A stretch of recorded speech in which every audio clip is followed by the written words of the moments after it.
Bonjour, honorable. Bonjour, madame la journaliste. Oui, aujourd'hui nous allons parler de l'actualité politique dans notre pays, plus précisément les processus électoraux. Lors de leur visite à Kinshasa, le membre du Conseil de sécurité de l'ONU ont demandé aux acteurs politiques de la RDC de trouver un consensus autour des questions qui les divisent, notamment la machine à voter. Votre réaction par rapport à ça? Je trouve que c'est une démarche qui est tout à fait normale, que la communauté internationale vienne interroger les Congolais, qu'ils recherchent, n'est-ce pas, un consensus, ça veut dire, n'est-ce pas, des solutions appropriées pour des problèmes congolais. Il revient aux Congolais de trouver des problèmes spécifiques, appropriés pour des problèmes qui sont spécifiquement congolais. Alors, moi je crois que c'est une démarche que la communauté internationale a très bien initiée pour que nous puissions réellement, parce que j'estime que jusqu'à présent, il persiste encore des problèmes, pas par la communauté donc nationale. Alors, ces problèmes, il y a beaucoup de ces problèmes, je crois, qui ont été posés. Et entre autres, il y a les problèmes là des Congolais, des électeurs, où il n'y a pas eu d'empreinte. Il y a les problèmes des Congolais à l'étranger. Et nous avons les problèmes effectivement de la machine à voter. Moi, je suis de la province du Haut-Uélé. Et pendant mes vacances parlementaires, j'ai dû visiter, n'est-ce pas, certains coins. Et je dois vous avouer, madame, que presque 65 ou 70% de la population d'où je suis issu, c'est une population analphabète. C'est bien la machine à voter. Mais nous avons pensé que cette machine à voter, il a fallu prendre du temps pour initier notre population, surtout la population de l'arrière-pays, n'est-ce pas, à savoir voter avec cette machine à voter. Et je vous donne un exemple, n'est-ce pas, concret. Un analphabète qui se trouve devant cette machine. Mais il aura besoin de quelqu'un d'autre pour l'aider, n'est-ce pas, à pointer son candidat. Mais si seulement si ce candidat-là à voter ne plaît pas à la tête du lettré, il va voter, n'est-ce pas, quelqu'un d'autre qui n'est pas concerné par l'électeur. C'est déjà une source, n'est-ce pas, de fraude. C'est ainsi que nous avons pensé que, avant l'application, que le président de la CENI, M. Nanga, ne puisse pas s'entêter tellement pour dire que la machine a voté. Nous voulons bien, mais pourquoi ne pas simplifier les choses? Et cette machine à voter, il y a réellement des problèmes. Réellement des problèmes parce que les gens qui vont aider ces analphabètes pour voter vont tricher. Ce n'est pas que la machine va tricher. Donc ils vont tricher, n'est-ce pas, en faveur de leur propre candidat. C'est ainsi que nous avons vu que ça ne sera pas des élections qui soient apaisées. Des élections qui sont réellement crédibles. Donc il y a quelque chose à revoir sur ce point là-bas. Nous avons tout le temps de bien vouloir former, initier notre population analphabète qui ne sait pas utiliser cette machine-là. Oui, deuxième question, honorable sénateur. Selon vous, comment doit-on trouver ces consensus dès lors que la dernière réunion entre la CENI et les candidats président de la République s'est terminée en queue de poisson? Oui, et souvent c'est ce qui se fait, madame. Souvent cela arrive, surtout pour nous les Congolais. Souvent ces réunions se terminent presque toujours dans les queues de poisson. Pourquoi? Parce que les uns et les autres, n'est-ce pas, sont en train de se plonger dans des formalismes, dans des dogmatismes qui ne peuvent pas arranger, n'est-ce pas, un consensus. Généralement, quand on parle dans une négociation, ou bien pour une négociation, mais il faut qu'on puisse chercher l'intérêt général des gens que vous représentez. Quand on est dans un formalisme, dans un dogmatisme, voilà, notre pochette, celle-ci, nous ne pouvons pas céder. Non, il faut voir. Si seulement on peut céder pour une partie de l'intérêt de notre peuple, je pense qu'il faut céder. Et ici, je pense qu'ils ne se sont pas mis d'accord surtout concernant ces fameux problèmes de la machine à voter, que presque tout le monde rejette. Je pense que le président de la CENI devait avoir cette humilité nécessaire de pouvoir, à un moment donné, faire, n'est-ce pas, sursoir l'emploi de cette machine à voter. Parce que tout le monde est en train de décrier cette machine à voter. Et c'est sûr que cette machine à voter, bon, la machine peut ne pas se tromper, mais pour les cas dont je parlais ici, n'est-ce pas, les lettrés qui seront là pour aider les analphabètes, ils vont diriger les voix des analphabètes vers des candidats que ces analphabètes n'ont pas voulu voter. En ce qui nous concerne, nous de l'intérieur de l'arrière-pays, il faudrait qu'on puisse changer les choses. Nous voulons que les élections soient réellement apaisées. Des élections qui soient réellement tenues dans des situations de transparence. Oui, que le gouvernement de la République vient de débloquer un montant de 56 millions de dollars pour ces élections. Est-ce que ça sera suffisant pour la tenue effective? Bon, ici, madame, je ne sais pas vous répondre par l'affirmative ou par la négative parce que personnellement, je ne connais pas les montants que la CENI avait fixés pour les dépenses globales de ces élections. Bon, c'est 56 millions, je ne sais pas. Est-ce que ça peut aller? Si le gouvernement probablement a donné les 56 millions, est-ce que ça va couvrir les dépenses, oui ou non? Ou bien ces dépenses vont se faire au fur et à mesure? Bon, ici, mes avis et considérations, madame, sont un peu partagés sur ce point de vue-là. Pourquoi? Parce qu'en principe, ces élections, nous les Congolais, nous voulons, nous soutenons que ces élections aient lieu. Mais le problème est que ces élections précipitées ne puissent pas causer des conflits post-électoraux. Hein? Et nous pensons que si seulement c'était possible que ces élections soient très bien préparées, que le peuple soit vraiment préparé, que le peuple soit dans le bain de ces élections là-bas. Et qu'on permette aussi, n'est-ce pas, aux opposants de donner leur point de vue. Moi, par-ci par-là, on constate qu'on interdit aux opposants de faire des meetings et tout ça, sous peut-être prétexte qu'il y aura des troubles, ceci. Mais des fois, si c'est bien encadré, je crois qu'il n'y aura pas de troubles. De s'exprimer. C'est ça la démocratie.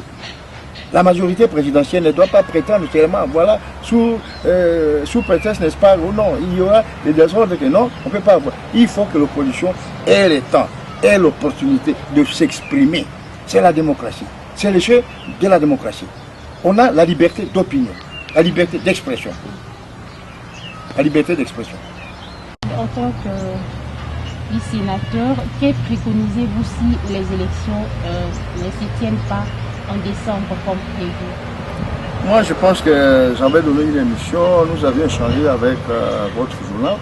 J'avais pensé que pour que réellement ces élections soient apaisées, que réellement ces élections soient crédibles, il faut que tous les Congolais se réunissent autour d'une table, de manière à chercher des solutions qui s'imposent. Mais nous avons des Congolais qui n'ont pas encore posé leurs problèmes. Ils sont dans l'opposition, mais dans une opposition qui ne s'exprime pas. Il faut inviter tout le monde.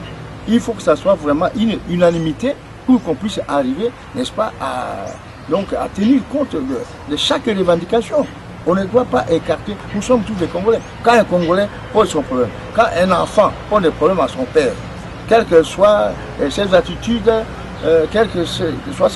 n'est-ce pas, les évoque. Les élections ne se tiennent pas en décembre comme prévu par la CENI. Moi, je pense que si les élections ne se tenaient pas, nous, Congolais, nous devons d'abord avoir cette bonne volonté de nous réunir autour d'une table. S'il faut peut-être avoir un médiateur, un facilitateur, pour pouvoir nous aider dans ce sens-là, ça serait une bonne chose. On ne peut pas parler d'une ingérence. Parce que celui qui viendra, il ne va pas nous dicter des solutions. C'est à nous à proposer des solutions. C'est à nous à analyser. C'est à nous à réanalyser. C'est à nous aussi à voir que chacun, représentant son groupe d'opposition, groupe de majorité, puisse donc essayer de trouver qu'est-ce qu'il faudrait faire pour que notre pays reste dans l'unité, qu'il retrouve la paix. Parce que nous ne devons pas rester toujours dans la division. Nous devons quand même vivre la paix.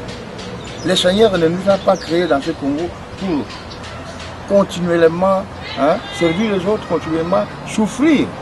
Je vous dis que le terroir que je représente réellement est dans une situation de détresse. Chez nous dans les Hautes-Tuileries. Mais ça fera bientôt presque 10 ans. La rébellion de la LRA sévit dans nos forêts. Nous avons maintes fois présenté ces rapports au niveau de nos vacances parlementaires, mais il n'y a pas de suivi. Les 3 mai, 2 Congolais ont été tués par les Mbolo, les éleveurs. Éviter la circulation des rebelles d'ALRA dans nos bourses. Ce sont eux qui sont en train d'acheter des provisions pour les gens de l'ALRA. Il y a moins d'une semaine, j'ai reçu un rapport. Il y a un taximan provenant de Bangadi Niangara, c'est 65 km.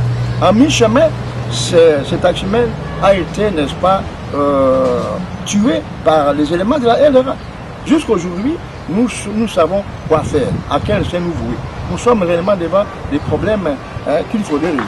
Et ces élections dont nous parlons ici, le jour de ces élections, le 23 décembre, et si seulement si ces éléments rebelles survenaient pendant les élections, mais ça serait un désastre pour nous. Il n'y a pas longtemps, je crois l'année surpassée, les éléments de la chenille avaient été attaqués par les rebelles au niveau du Sud Kivu et Nord Kivu. Vous pouvez empêcher qu'on puisse quand même essayer d'entendre ces rebelles là-bas, qu'est-ce qu'ils sont en train de revendiquer, qu'est-ce qu'on peut faire pour eux, pour qu'on puisse avoir, n'est-ce pas, un processus avec ces rebelles là-bas. Ce n'est pas question de les rejeter. Nous devons, ce sont des Congolais, nous devons les écouter. Et si seulement s'ils ont une parcelle de raisons, nous devons les intégrer, qui terminent ces rébellions, que nous puissions tous ensemble chercher comment nous allons reconstruire, construire, n'est-ce pas, notre beau pays. Notamment celle de l'opposition. Moi, oui, mais je demande seulement qu'il n'y ait pas, aux uns comme aux autres, je demande que, dans un premier temps, qu'ils puissent, n'est-ce pas, abandonner un formalisme, donc un dogmatisme donc, politique. C'est-à-dire, quand on a une idée préconçue, on va dans une négociation, on ne peut pas céder, il faut que seulement l'autre partenaire cède, ce n'est pas ça. Je crois qu'il faut avoir cette humilité de reconnaître qu'on peut avoir certaines faiblesses au niveau des arguments qu'on présente, et eu égard à ces arguments, mais on va voir, mais ces arguments que je suis en train de militer pour que cela passe, est-ce que cela peut arranger l'ensemble, n'est-ce pas, de la population de la RDC? Alors si cela n'arrange qu'une partie, je pense qu'il faut avoir l'humilité de savoir céder, et pour les hommes. C'est-à-dire, si on peut changer un morceau de la loi en faveur, n'est-ce pas, d'une communauté, je crois que ce n'est pas une mauvaise chose. Moi, je crois que ce n'est pas une mauvaise chose. Oui, vous venez de passer, vous pouvez lancer à vos électeurs.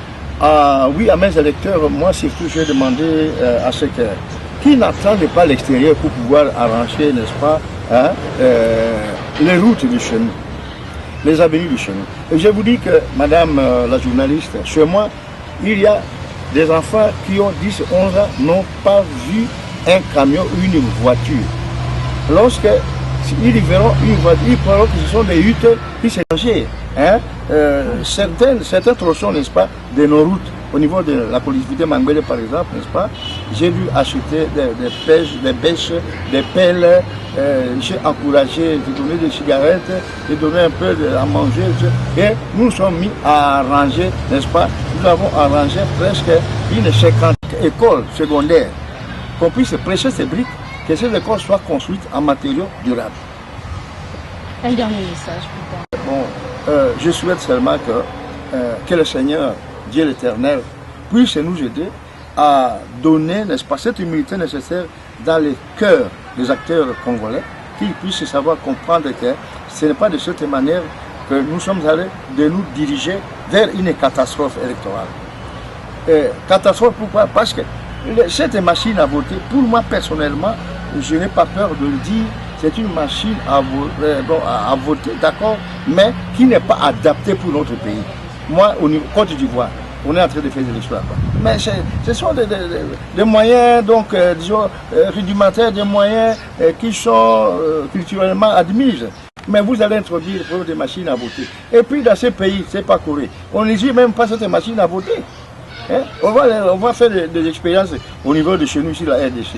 Et une machine qui va provoquer toujours des querelles entre nous, les Congolais. Et ça provoque des querelles déjà. Nous trouvons que M. Kolo Nanga pouvait encore faire ne fût-ce un examen de conscience, ne fût-ce que ultimement voir s'il y a moyen de faire asseoir cela et s'il y a une possibilité qu'il puisse, que ces agents de la chenille puissent former la population en vue de mieux voter et puissent prévoir aussi comment ces analphabètes pour éviter que leur voix ne soit détournée. C'est ça le problème. Dans ce cas, une transition peut être possible. Oui, mais il faudrait une certaine transition pour que quand même on arrive à former, n'est-ce pas, hein, cette masse analphabète pour voter. Et il faut une transition, qu'on arrive à réunir, à avoir ce consensus dont nous en avons besoin pour éviter, n'est-ce pas, des élections qui vont nous amener dans des troubles, hein, dans des conflits post-électoraux qui seront pires. Autant prévoir que guérir.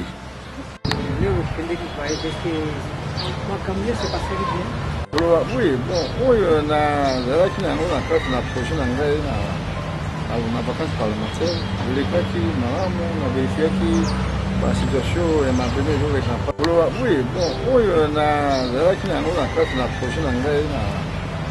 vacances parlementaires, les cas qui on a vérifié la situation est maintenue avec la makamunyo sondenge bambolo bazali koboma bandeko na biso epuis ndenge bambolo bazali kosala sikoyo kokamata bana basi na biso bazali kopesa bango bazemi makamunyo sondenge bambolo bazali koboma bandeko na biso epuis ndenge bambolo bazali kosala sikoyo kokamata bana basi na biso bazali kopesa bango bazemi oyo bazali banani bana oyo baza kokelire anarchiquement batere na biso ya banoko na oyo bazali banani bana oyo baza kokelire anarchiquement batere na biso ya banoko na po banyama na bango bazali koapprovisionner biso po banyama oyo soki baleki awa bazali kolia bilanga nyonso.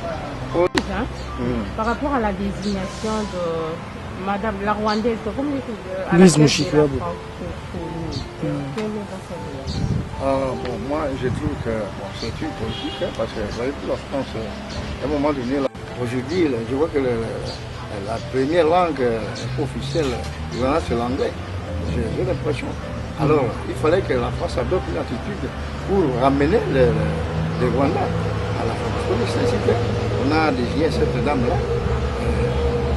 C'est une politique. Bon, c'est une africaine. Moi, je ne trouve pas aussi qu'il faut exagérer, c'est une africaine. Si elle a la capacité de diriger la francophonie, mais où est le problème?